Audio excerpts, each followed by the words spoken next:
We recently shared some compelling evidence suggesting that a number of megalithic sites, dotted all around the world, are far older than the civilizations claimed as the builders.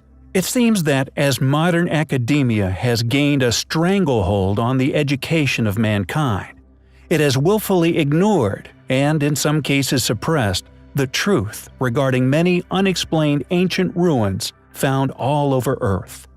The pregnant woman of Baalbek, for example, a megalithic stone many attribute as the largest ever man-moved stone, and although many stones slightly lighter can be found effortlessly placed within ancient structures everywhere. Academia stresses that it couldn't be moved any further. The same can be seen with Yangshan Quarry in China, home to the largest known cut megalith in the world.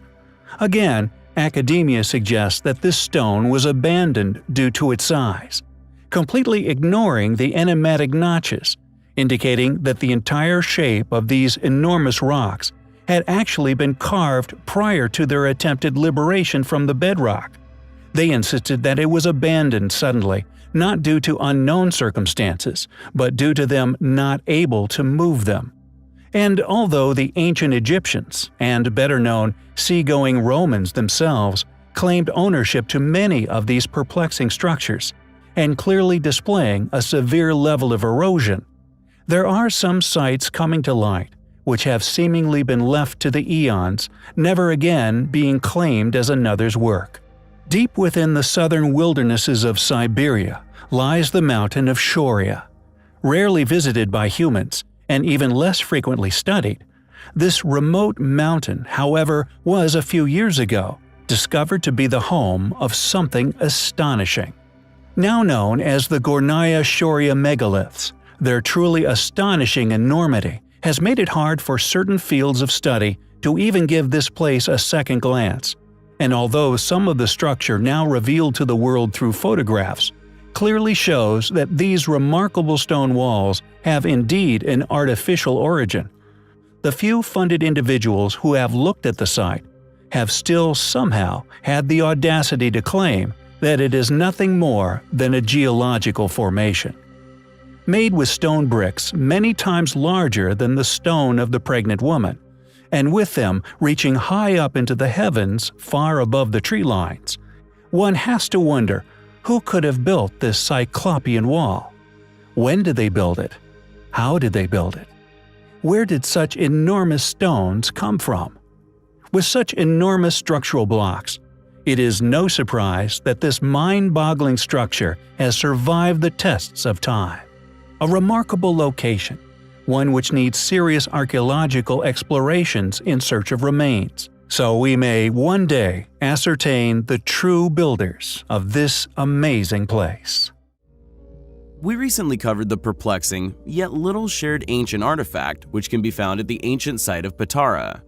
We covered the fact that some of the inventions accredited to the Romans within the modern day may have been borrowed concepts with origins located far within our distant past. As with the supposed ancient Egyptian sites on the Giza Plateau, many ancient ruins contain megalithic blocks whose movement into position not only evades modern explanation, but lacks any detailed recording of the mammoth task by any of these so-called culprits for constructions. Rather, it seems a worldwide conspiracy has occurred. It is well known that history is written by the victor.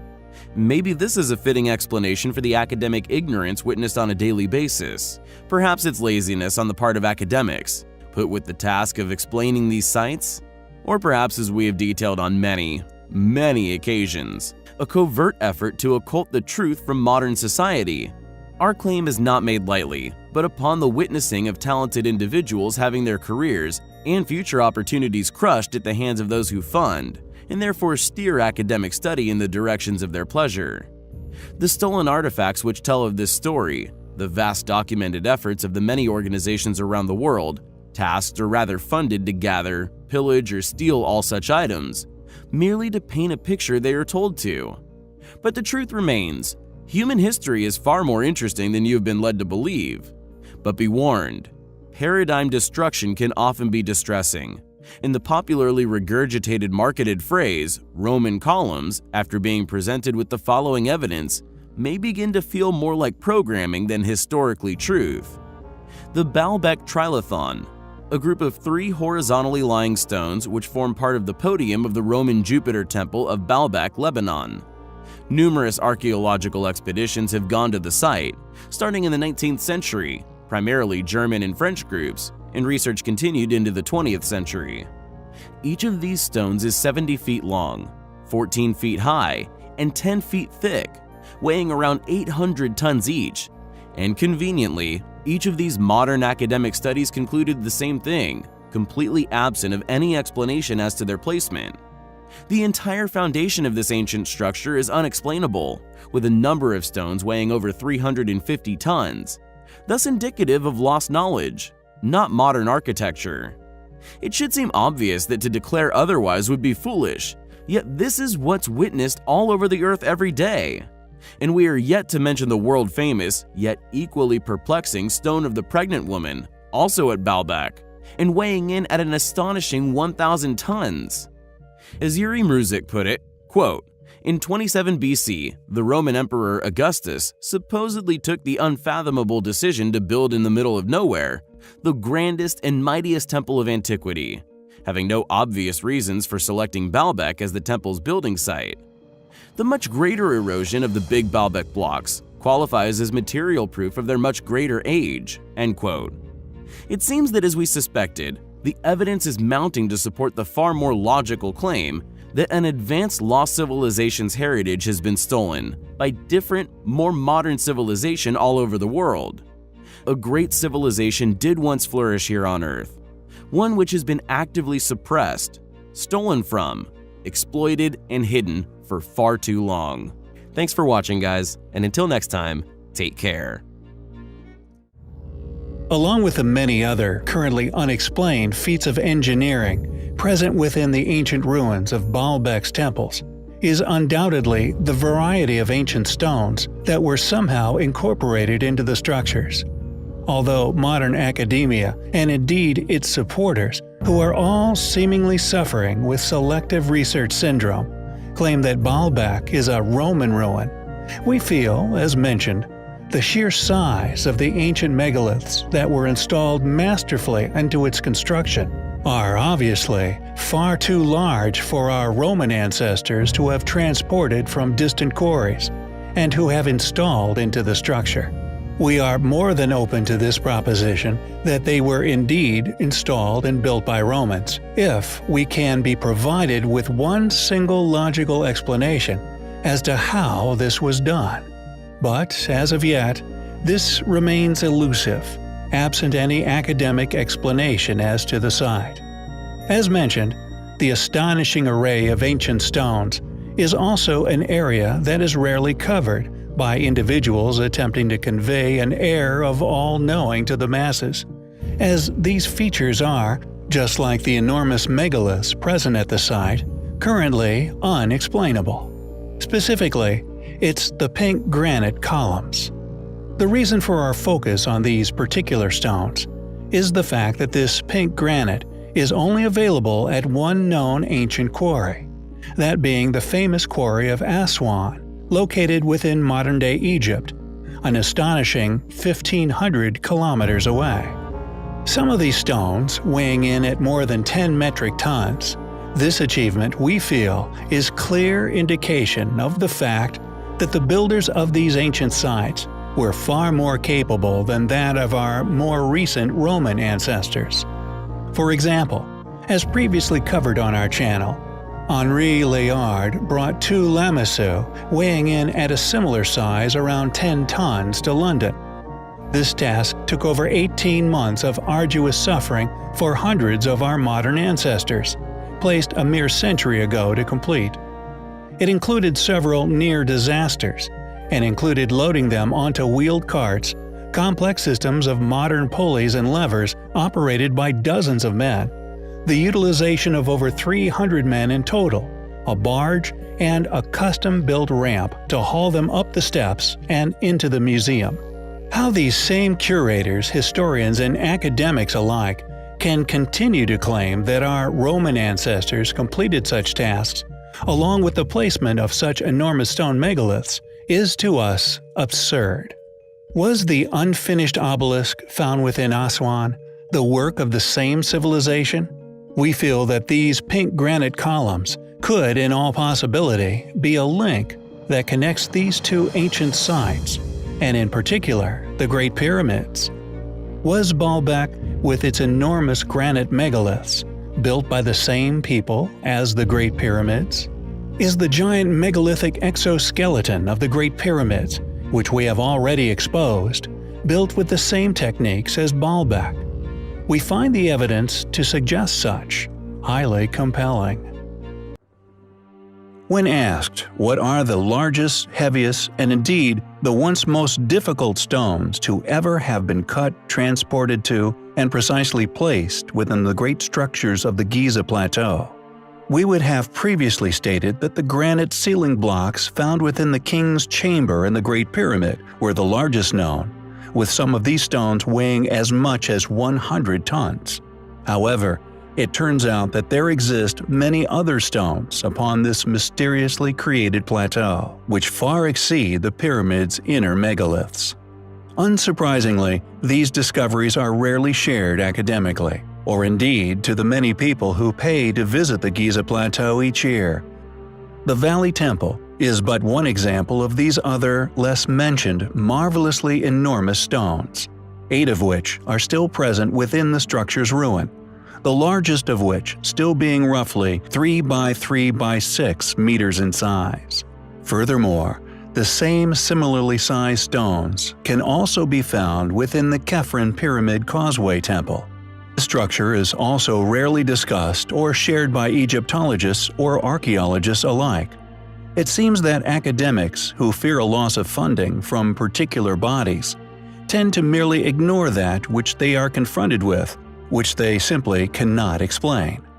Again, the same enigmatic megalithic blocks can be found in the Causeway Temple of the Mycerinus Pyramid. One finds the same highly eroded, thus extremely ancient stones.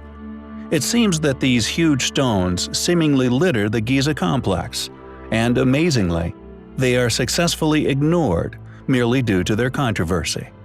Yet the largest to be found anywhere upon this man-made plateau are to be found hidden in plain sight.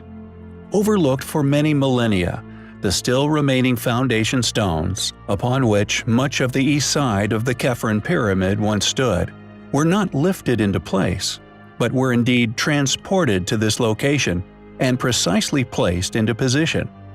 These stones are so massive and so perfectly dropped into the surrounding landscape that thousands of people have walked right over them every year without ever realizing what they were standing on. Although the true depth and thus complete scale of the block is currently unknown, if it is of a cubic shape, it would appear to be roughly 3/4 the weight of the pregnant woman of Baalbek. She weighs around 1,001 tons, which would make our foundation stone anywhere from 500 to 750 tons in weight. Clearly, a controversial yet incredible discovery, one which takes our understandings of the sheer undertaking that was Giza are still at an early stage. Nonetheless, such discoveries move us one step closer towards finally understanding just who could have built the Great Pyramid Complex of Egypt.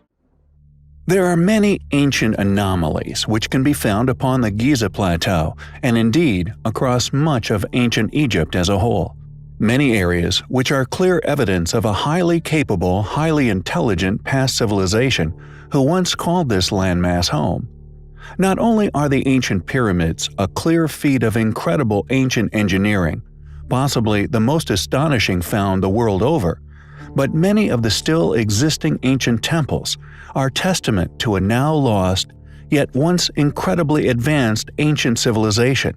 And although many academics are funded to push the theory that the pyramids having once been the burial places of Egyptian kings, the truth that we still do not actually know the original purpose for these ancient structures remains.